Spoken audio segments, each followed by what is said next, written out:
So why is Get Rich or Die Trying one of your favorite albums? Damn. That came out when I was entering high school. I think that summer of, and something about I heard the singles and I knew about that and that was cool, but someone gave me the CD. I think it was one of our friends. I think Richard gave me the CD. It was a burned copy on a rewritable CD. So I remember that specifically. I'm like, man, this guy shows so much love. He gave me a rewritable CD because you know how hard those things were to come out of in 2003. That shit's stupid. That's true. So yeah, I heard the songs, and then I just started like with every album. I go through the singles to the regular stuff, and then I started searching everything else. And every song, it just sounded great. Not only that, he was angry. I was never into the Dipset stuff. Like everyone around me was, and I was really into metal at that time. And, nothing really stood out besides that. It was very cocky, like songs like PIMP and Bloodhound, and the songs with Eminem and stuff. So it was just something very different, and I always kept it to the side, considering what I was listening to. But the summer of '03, definitely that CD was a shit. Yeah.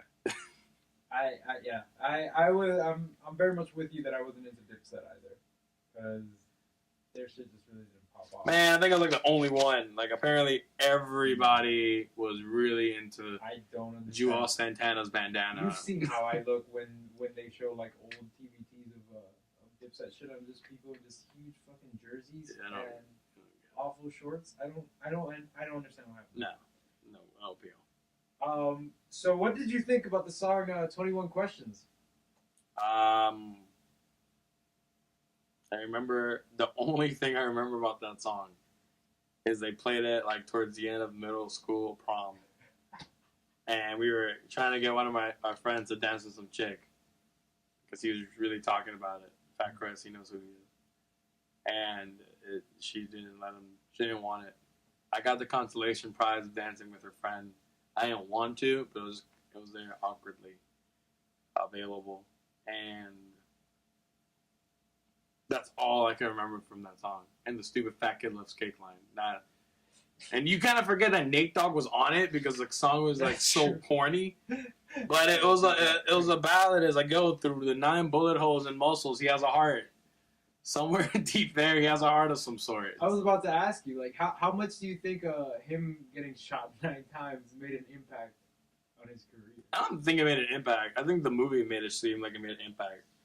I mean, even I enjoy The Massacre, but I don't think it had that many hits on it. I think it was just because 50 Cent was so angry and he had those custom tank tops that people really, really, really wanted to be a part of that. And not only that, he really hated Ja Rule. And this was like pre-Facebook and like social networking. So the word around that Ja Rule died via 50 Cent was very grassroots, if you were to say anything about it. So for that to get spread that quickly and someone's career to be over, no matter what he says, like he didn't do anything.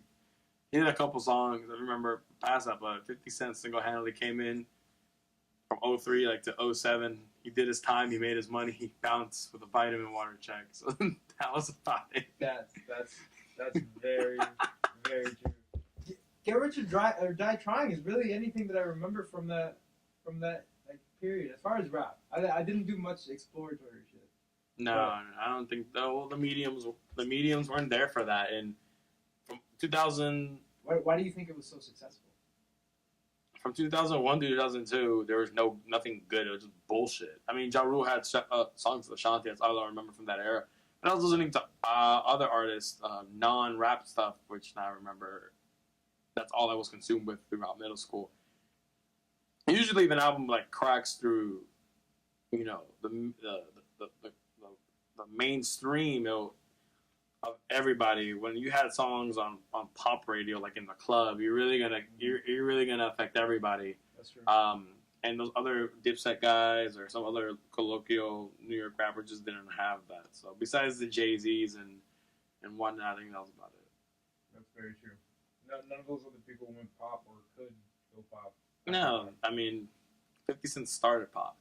He didn't have the But he didn't do it in a bad way though. He wasn't like the MC Hammer of pop, like when rap started. Like, No. He people saw it and then they weren't mad. Because even Jay-Z said some shit. They're like, watch out, because 50's coming or some shit. He started calling people wanksters. I mean, that's pretty derogatory even then. And the first line is, you ain't a friend of mine. You ain't a friend of mine. Like, he's just saying, like, I don't like you.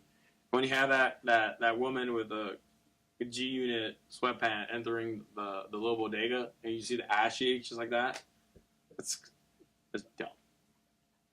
That's stupid. But that's not the whole thing. But PIMP, the greatest thing off that album.